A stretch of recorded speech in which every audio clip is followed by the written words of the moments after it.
pandemia coronavirus e l'istituzione della zona rossa a Favara, le asserite strumentalizzazioni politiche. Ascoltiamo in proposito la sindaca fino al prossimo 2 agosto, Anna Alba.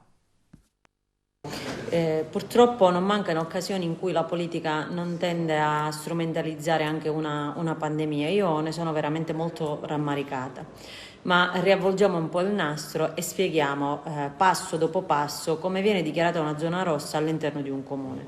Innanzitutto, a seguito del parterre dei contagi che sono in aumento, l'ASP invia una comunicazione al comune, e in questo caso al sindaco perché è la massima autorità sanitaria del territorio, e fa una richiesta per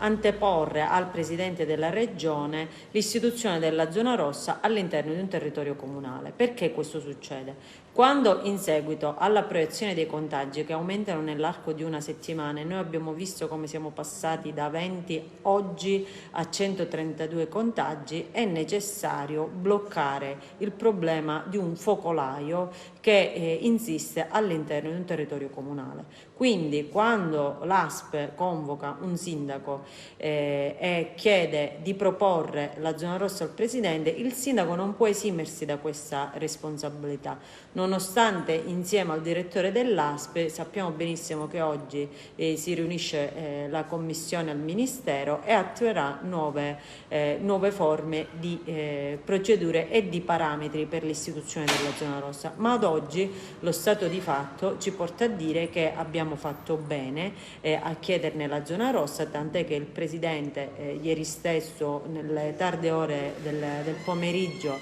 ha firmato il decreto e ha fatto sì che da domani, giovedì, fino al 29 viene dichiarata zona rossa all'interno del comune di Favara. Ovviamente potete immaginare come in quanti avete scritto sul dubbio della possibilità di potersi muovere. Al decreto legge 52, in particolare all'articolo 2 al comma 1, viene data la possibilità esclusivamente per chi è in possesso del Green Pass di potersi muovere da un comune ad un altro. Io sono ancora in attesa di avere un confronto con l'ASP in modo tale da poter pubblicare una linea guida che possa essere chiara per tutti.